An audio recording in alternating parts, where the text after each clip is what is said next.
everyone, welcome back to our channel. Mera masise Independence Day ne. Happy Independence Day to everyone. Zahibu. Azuga masise akoi Lal Bagh Botanical Garden da chatoi Sida flower show tawe jahi khudingi anira January thadana Republic Day namari leinana aduga August thadana Independence Day namari leinana flower show se tawe to flower show se koi ante yeng ba chatri atai matam da chatla so ado ngasi akoi flower show se yeng ba chatri ne adi mayam su punna mu yeng si he ya ya ngasi yang phazara bani yong ki dana ma yellow ga thetna tawri mu ma khung ka di tong la roi ba ma loi lo thom ni la lambi da aduna mayan hore na mo lal ba ta thenga ra si hayo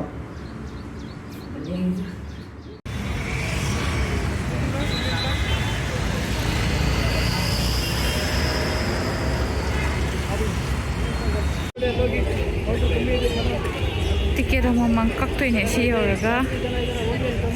haina som ki sa peding haina phase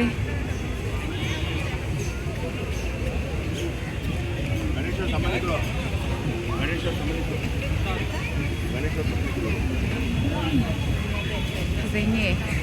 ฉันเทบีตุ่มโทเค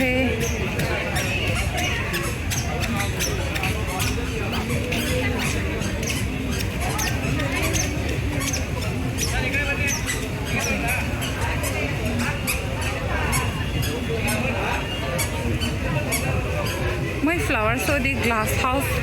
อันนั้นเลยเป็นเนี่ย glass นักแต่นักขันบะดูจะโตเป็นเนี่ยบะท่านาเด็กจะแซมเพอร์ซี่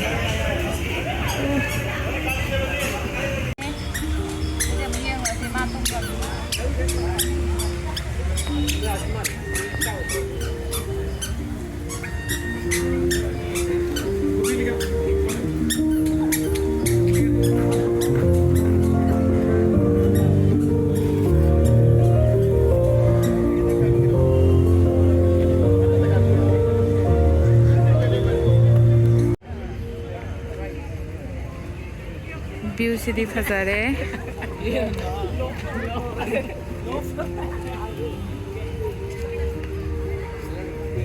ไอ้ที่เจเนลส์ได้ยิงบ่าเบงกลอร์เลยไปจินนิวยอร์กก็ดีสิกิโซเซ่เดทอากาสก์เดท8แต่กินะเดท19พอว่าตัวด้วยเนี่ย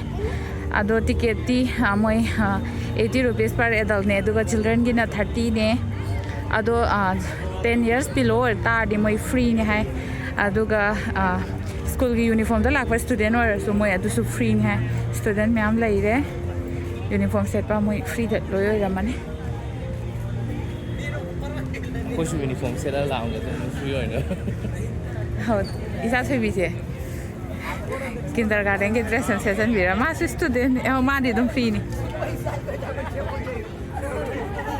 सिर्फ lake कम ले रहे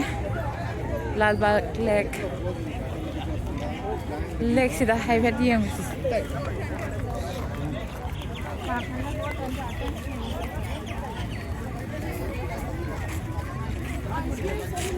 घर कहाँ जा पाया यार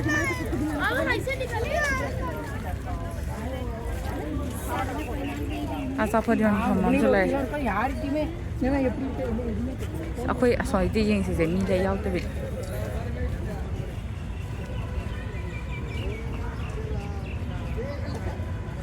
अरी बा ngakta siu se singse le ka sawam su le khazaba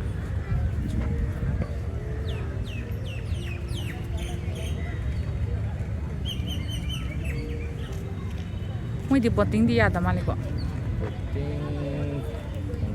do not throw the bottles kan mai yam tu kan holi kai dong na noสุดท้ายเลยมาอยู่วันนั้นไปเนี่ยสิ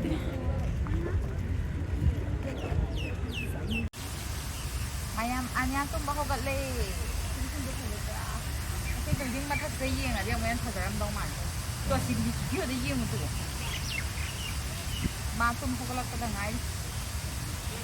ที่จะไม่ได้ชาบินก็ปักข้างกันได้ยิงได้จานหนึ่ง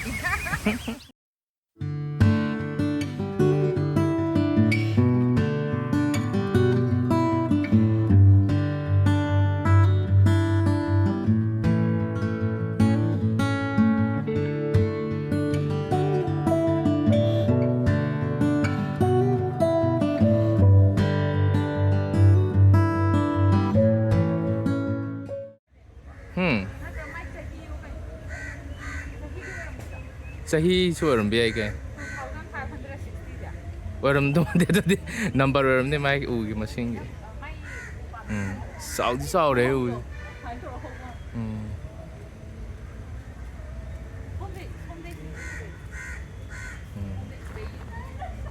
ꯑꯁ ꯀꯩꯅꯣ ꯑꯩꯈꯣꯏ ꯕꯣꯁ ꯌꯥꯎ ꯂꯩꯔꯝꯃꯤꯁꯤꯅꯦ ꯃꯔꯛꯁꯤꯗ solar power panel and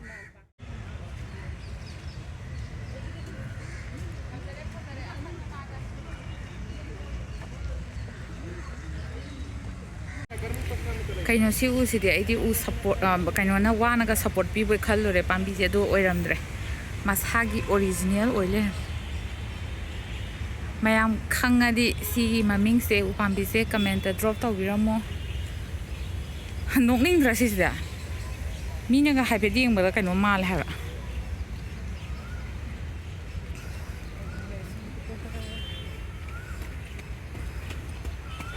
ꯋꯥꯛꯀꯤꯡ ꯆꯠꯄ ꯃꯌꯥꯝ ꯑꯃꯁꯨ ꯂꯩꯔꯤ ꯁꯤꯗꯅꯦ ꯑꯩꯅ ꯕꯦꯡꯒ꯭ꯂꯣꯔ ꯉꯥꯎꯖꯩꯁꯦ ꯁꯤ ꯂꯩꯕ ꯁꯤꯗ ꯋꯦꯗꯔꯁꯦ ꯌꯥꯝ ꯅꯨꯡꯉꯥꯏꯕꯁꯦ ꯎ ꯋꯥꯁꯦ ꯐꯖꯅ ꯊꯥꯏꯌꯦꯕ ꯃꯣꯏ ꯑꯗꯨꯅ ꯆꯍꯤ ꯆꯨꯞꯄ ꯑꯗꯨꯝ ꯍꯧꯖꯤꯛꯀꯥꯟꯗꯤ ꯌꯥꯝꯕꯨ ꯁꯥꯒꯠꯂꯕꯅꯦ ꯊꯥꯏꯅꯗꯤ ꯌꯥꯝ ꯊꯥꯗꯔꯤ ꯁꯥꯠꯂ ꯉꯁꯤꯗꯤ ꯌꯥꯝ ꯅꯨꯡꯉꯥꯏꯅꯤꯌꯦ ꯈꯣꯏ ꯑꯃ ꯐꯠꯊꯣꯛꯄ ꯑꯗꯨꯗ ꯐꯥꯏꯟ ꯇꯥꯕ ꯑꯁꯤꯒꯤ ꯕꯤꯜꯗꯤꯡꯁꯤꯒꯤꯅꯦ ꯈꯪꯕ꯭ꯔꯥ ꯕꯥꯜꯀꯅꯤꯒꯨꯝꯕꯗꯩ ꯑꯁꯤꯁꯤꯕꯨ ꯑꯦꯄꯥꯔꯠꯃꯦꯟꯂꯣ ꯅꯠꯇ꯭ꯔꯒ ꯍꯣꯁꯄꯤꯇꯥꯜꯂꯣ ꯃꯟꯇ꯭ꯔꯤ ꯅꯠꯇ꯭ꯔꯣ ꯑꯁꯤꯗꯒꯤ ꯌꯦꯡꯉꯛꯑꯗꯤ ꯊꯤ ꯐꯖꯅꯤ ꯑꯌꯨꯛꯇꯒ ꯃꯊꯛ ꯑꯩ ꯃꯊꯣꯟ ꯑꯋꯥꯡꯕ ꯃꯟꯇ꯭ꯔꯤ ꯃꯥ ꯁꯤ ꯌꯦꯡꯉꯣ ꯐꯤꯁꯤ ꯀꯩꯅꯣ ꯇꯧꯕ ꯃꯆꯤꯟꯖꯥꯛ ꯆꯥꯕ ꯄꯩꯁꯥꯁꯨ ꯐꯖꯔꯝꯃꯅꯤ ꯁꯤ ꯑꯦꯄꯥꯔꯠꯃꯦꯟꯁꯤꯗꯤ ꯚ꯭ꯌꯨꯁꯤꯗꯀꯣ ꯕꯦꯁ ꯇꯧꯔꯒ ꯁꯤ ꯃꯈꯣꯡꯗ ꯑꯝꯇ ꯅꯝꯒꯦꯕ ꯇꯣ ꯃꯥꯏꯁꯤ ꯃꯊꯛꯁꯦ ꯌꯥꯝ ꯊꯤ ꯐꯖꯗ꯭ꯔꯣ ꯑꯌꯣ ꯌꯥꯝ ꯐꯖꯩꯑꯕ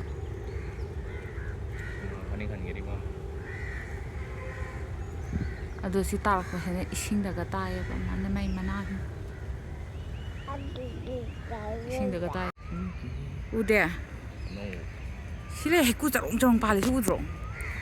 ꯀꯗꯥꯏꯅꯣ ꯍꯩꯒ꯭ꯔꯨꯕꯨ ꯁꯦ ꯑꯩ ꯐꯣꯟꯗ ꯑꯣꯏꯅ ꯌꯦꯡꯉꯨ ꯑꯗꯨꯅ ꯐꯔꯅꯤ ꯁꯤ ꯍꯩꯀꯨ ꯆꯔꯣꯡ ꯆꯔꯣꯡ ꯄꯥꯜꯂꯤꯁꯦ ꯀꯗꯥꯏꯅꯣ ꯐꯣꯟꯗꯗꯤ ꯎꯔꯦ ꯁꯤꯁꯤꯅꯦ ꯏꯃꯥ ꯑꯗꯨꯗꯨꯗ ꯑꯥ ꯃꯊꯛꯇ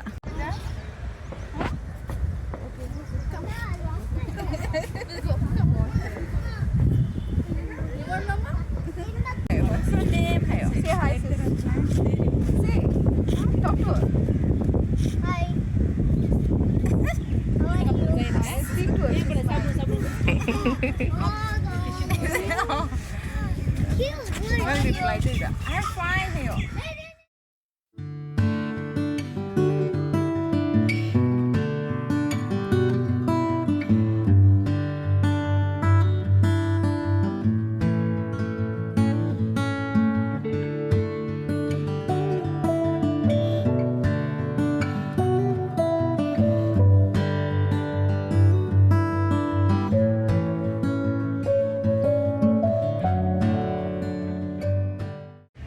ꯃꯃꯥ ꯚꯤꯗꯤꯑꯣ ꯅꯝꯒꯦ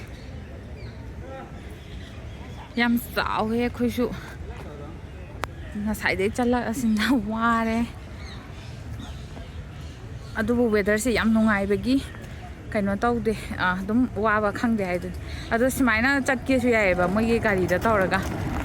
ꯑꯩꯈꯣꯏꯅ ꯈꯣꯡꯅ ꯆꯠꯆꯒꯦꯁꯨ ꯌꯥꯏ ꯁꯨꯃꯥꯏꯅ ꯇꯧꯔꯒꯅ ꯄꯩꯁꯥ ꯄꯤꯔꯀꯥꯟꯗ ꯁꯨꯃꯥꯏꯅ ꯇꯧꯔ ꯇꯣꯡꯕꯁꯨ ꯌꯥꯏ ꯃꯣꯏꯅ ꯄꯨꯔꯥ ꯀꯦꯝꯄꯁꯁꯤꯃ ꯄꯨꯔꯥ ꯇꯨꯔ ꯇꯧꯕꯤꯕꯗꯣ ꯑꯩꯈꯣꯏꯒꯤ ꯀꯪꯂꯥꯗꯒꯤꯗꯤ ꯈꯤꯇꯪ ꯍꯦꯟꯅ ꯆꯥꯎꯗꯧ ꯃꯥꯜꯂꯦ ꯁꯤꯁꯤꯅ ꯆꯥꯎꯋꯦ ꯑꯗꯨꯝ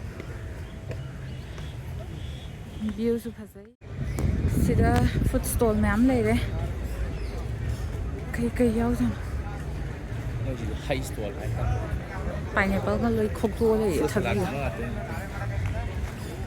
ꯊꯥꯏꯅ ꯁꯤꯗꯒꯤ ꯀꯔꯤꯕ ꯄꯨꯟꯗꯣꯟ ꯆꯥꯕꯗꯣ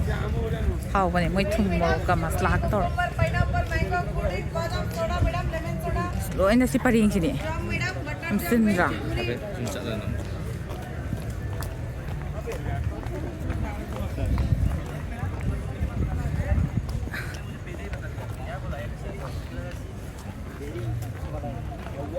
ꯁꯃꯣꯁꯥ ꯌꯥꯎꯋꯦ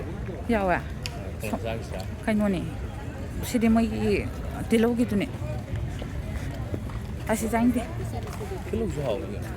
ꯆꯥꯁꯦꯔꯥ ꯆꯥꯁꯤꯔꯣ ꯁꯃꯣꯁꯥ ꯑꯁꯤ ꯈꯔ ꯃꯁꯥ ꯅꯥꯜꯂꯦ ꯁꯤꯗꯩ ꯆꯥꯒꯗꯤ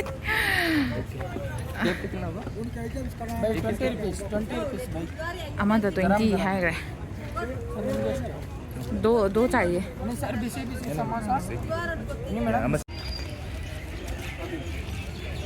सुमाइन फूड स्टॉल मचा मचा हांबसे दो आइसक्रीम के कैसे लो यावे है मही कॉफी के कोई जो कॉफी इम थाकी दोइने सिदे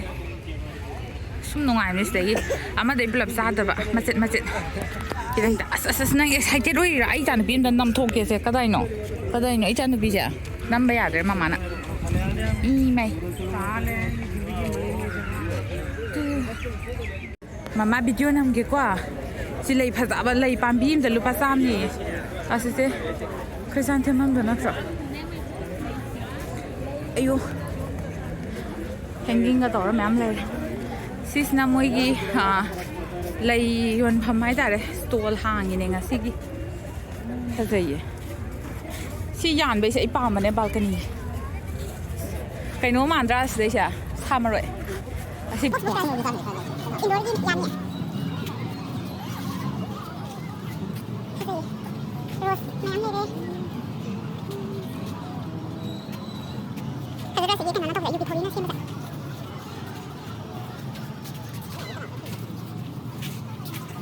Khazai pu ba su ya roi ke tong ni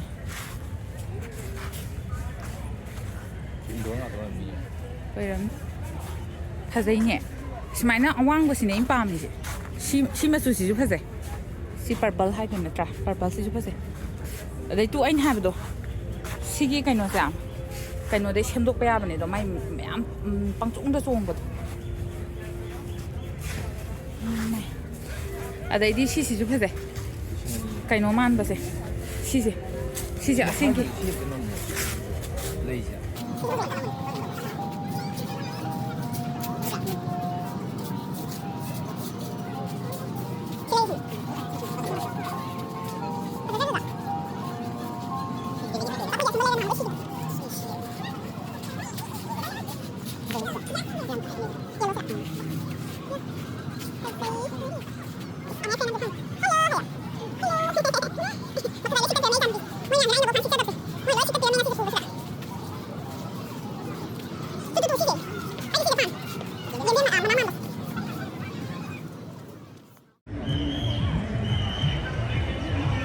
Yang phazadra moi gi asi mathak ta gi hang goro ya la tu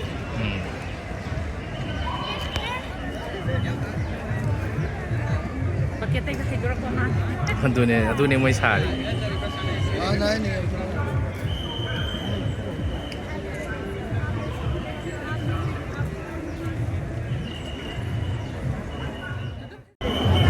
mayam ngasi gi flower show gi theme de Dr. B.R. Ambedkar gi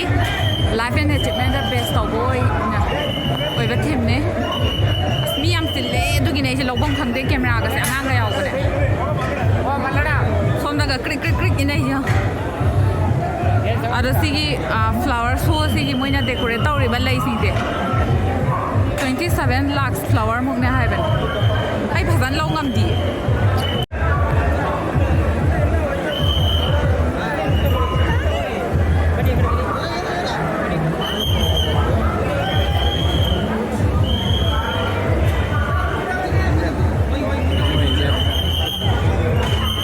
lei mẹ sẽ fresh rồi nó vai này sinh sprinkle tổng mà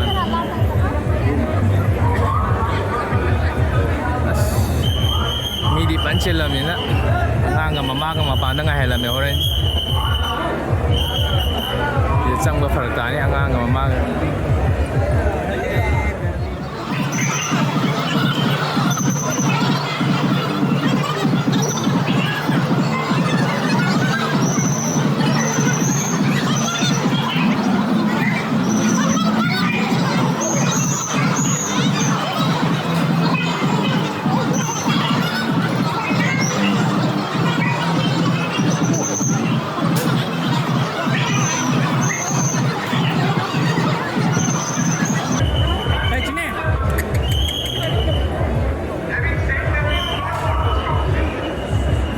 Siyang balay nga tayo mo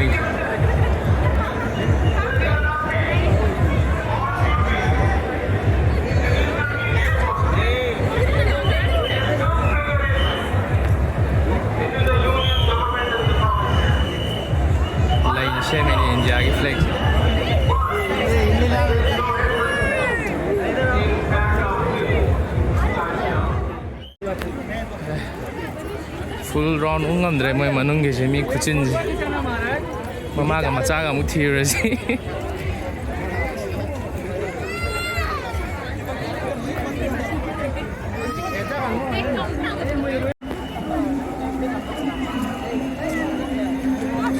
ꯃꯃꯥꯒ ꯃꯆꯥꯒ ꯐꯪꯉꯦ ꯍꯥ ꯄ꯭ꯔꯁꯥꯗꯤ ꯐꯪꯉꯦꯕ ꯅꯠꯇꯦ ꯃꯃꯥꯒ ꯃꯆꯥꯒ ꯐꯪꯉꯦ independence ꯗꯦ ꯅꯨꯃꯤꯠꯁꯤꯗ ꯁꯤꯒꯤ ꯐ꯭ꯂꯥꯋꯔ ꯁꯣ ꯇꯧꯔꯤꯁꯤꯗ ꯀꯦꯅꯔꯥ ꯕꯦꯡꯁꯤꯅ ꯐꯖꯅ ꯑꯦꯗꯚꯔꯇꯥꯏꯁ ꯇꯧ ꯂꯩꯔꯦ ꯃꯌꯥꯝꯁꯨ ꯁ꯭ꯄꯣꯟꯁꯔꯒ ꯇꯧꯅꯤꯡꯕ ꯂꯩꯔꯗꯤ ꯁꯤ ꯆꯦꯜꯂꯤꯁꯦ ꯑꯁꯤ ꯁꯦꯀꯨꯔꯤꯇꯤꯁꯤꯅ ꯇꯥꯟꯅꯔꯛꯏꯅꯦꯕ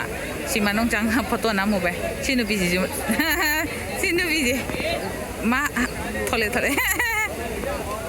ꯅꯨꯡꯉꯥꯏ ꯍꯦꯔꯣꯏꯅꯤ ꯁꯥꯕ ꯃꯌꯥꯝꯁꯨ ꯂꯩꯔꯦ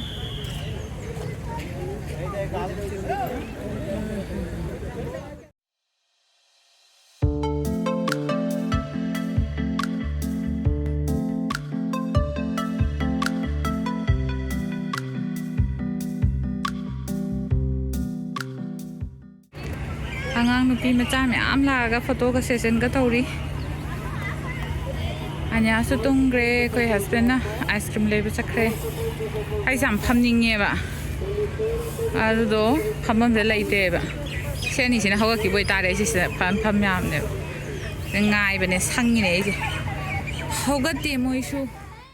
ꯇꯨꯝꯈ꯭ꯔꯦ ꯑꯃꯨꯛ ꯏꯃꯥꯏ ꯄꯦꯝꯃ ꯅꯣꯡꯉꯥꯜꯂ ꯇꯥꯕꯛ ꯇꯨꯝꯕꯅꯦ ꯃꯥ ꯄꯥꯝꯃꯦ ꯁꯦ ꯑꯩ ꯇꯧꯒꯦꯕ ꯃꯥꯁꯦ ꯁꯨꯡꯍꯧ ꯍꯧꯒꯠꯂꯣꯏ ꯌꯦꯡꯉꯣ ꯃꯌꯥꯝ ꯁꯥꯃꯟꯗꯅ ꯑꯩꯈꯣꯏꯒꯤ ꯋꯦꯗꯔꯕꯨꯗꯤ ꯁꯥꯗꯦꯕ ꯑꯗꯨꯗ ꯆꯠꯃꯟꯕꯩ ꯍꯨꯃꯥꯡ ꯊꯣꯛꯄꯗꯣ ꯑꯗꯨ ꯇꯧꯋꯦ ꯑꯗꯣ ꯑꯥꯏꯁ ꯀ꯭ꯔꯤꯝ ꯑꯃꯃꯝ ꯆꯥꯔꯦ ꯑꯅꯤꯌꯥꯁꯨ ꯇꯨꯝꯃꯦ ꯍꯧꯗꯣꯛꯄ ꯌꯥꯗ꯭ꯔꯦ ꯑꯗꯣ ꯑꯩꯈꯣꯏ ꯃꯥꯁꯨ ꯇꯨꯝꯃꯕꯅꯤꯅ ꯋꯥꯔꯕꯅꯤꯅ ꯄꯨꯔꯒꯦ ꯉꯁꯤꯒꯤꯗꯤ ꯚꯤꯗꯤꯑꯣꯁꯤ ꯃꯇꯥꯡꯁꯤꯗ ꯂꯣꯏꯁꯤꯟꯖꯔꯒꯦ ꯃꯌꯥꯝꯅꯁꯨ ꯑꯩꯈꯣꯏꯕꯨ ꯅꯨꯡꯁꯤꯕꯤꯔꯕꯗꯤ ꯑꯩꯈꯣꯏꯒꯤ ꯆꯦꯅꯦꯜꯁꯤꯕꯨ ꯁꯕꯁꯀ꯭ꯔꯥꯏꯕ ꯇꯧꯁꯤꯟꯕꯤꯔꯝꯃꯣ ꯂꯥꯏꯛ ꯁꯤꯌꯔ ꯁꯕꯁꯀ꯭ꯔꯥꯏꯕ and press the bell icon to get the latest update bye bye ꯍꯥꯏꯌꯣ ꯐꯖꯅ ꯇꯨꯝꯃꯦ